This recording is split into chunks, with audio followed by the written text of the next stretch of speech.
येडकोट जय मल्हार, येडकोट जय मल्हार, येडकोट जय मल्हार।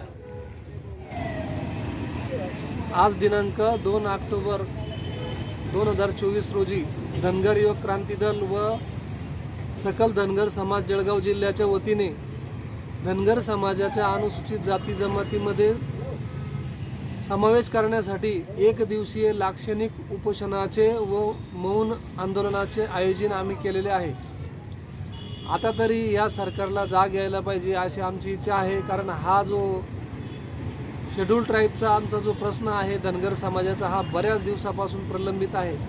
गेले 70 वर्षापासून आमचा समाज हा दऱ्याखोऱ्यात रानावरात भटकत असून त्या समाजाला अद्यापर्यंत न्याय भेटलेला नाही।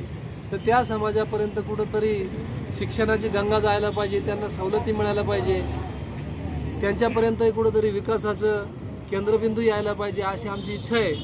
त्यासाठी आम्ही सर्वांनी हे एक दिवसाचं मौन व्रत आंदोलन आणि लाक्षणिक उपोषणाचं आयोजन केलेलं आहे। त्या मागणीबरोबरच मेंढपाळांच्या इतरही काही मागण्या आहेत, त्या मागण्याबाबतही सरकारचं लक्ष वेधून घेण्यासाठी आम्ही हे लाक्षणिक उपोषण केलेलं आहे।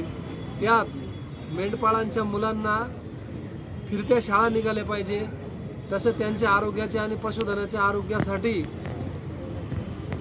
फिरते दवाखाने पण आले पाहिजे, कारण त्यांच्या ते हे सामान्य त्यांच्या साऱ्या सुविधांपासून वंचित राहिलेले, तर हा घटक वंचित राहायला नको। आजही आमच्या समाजाला राजकीय क्षेत्रात कुठलंही स्थैर्य नाही, तसेच प्रशासकीय क्षेत्रात कुठलंही स्थैर्य नाही।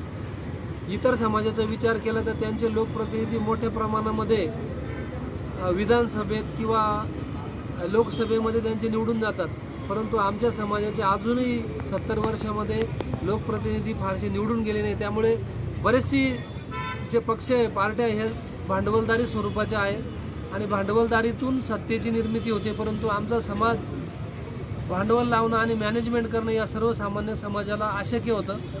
त्यामुळे आम्ही सत्तेपासून कायम वंचित राहिलेलो आहे। त्यासाठी आम्हाला जर सत्तेच्या प्रवाहात तुम्हाला आणायचं असेल, सवलतीच्या प्रवाहात जर समाजाला आणायचं असेल सरकारला, तर ST अनुसूचित जमातीची सवलत आहे ती त्वरित लागू झाली पाहिजे, ती लागू करावा असा आमचा निश्चय आहे। जोपर्यंत या सवलती लागू होणार नाही तोपर्यंत आमचा हा लढा अखिल महाराष्ट्रामध्ये, अखंड महाराष्ट्रामध्ये हा आम्ही चालूच ठेवणार आहे। आणि त्यासाठी आम्हाला जे काही आयुष्य खर्च करावं लागलं समाजाला, तर ते आम्ही खर्च करत राहू आणि या समाजाला न्याय मिळवून देण्याचा आम्ही प्रयत्न करू। येळकोट येळकोट जय मल्हार।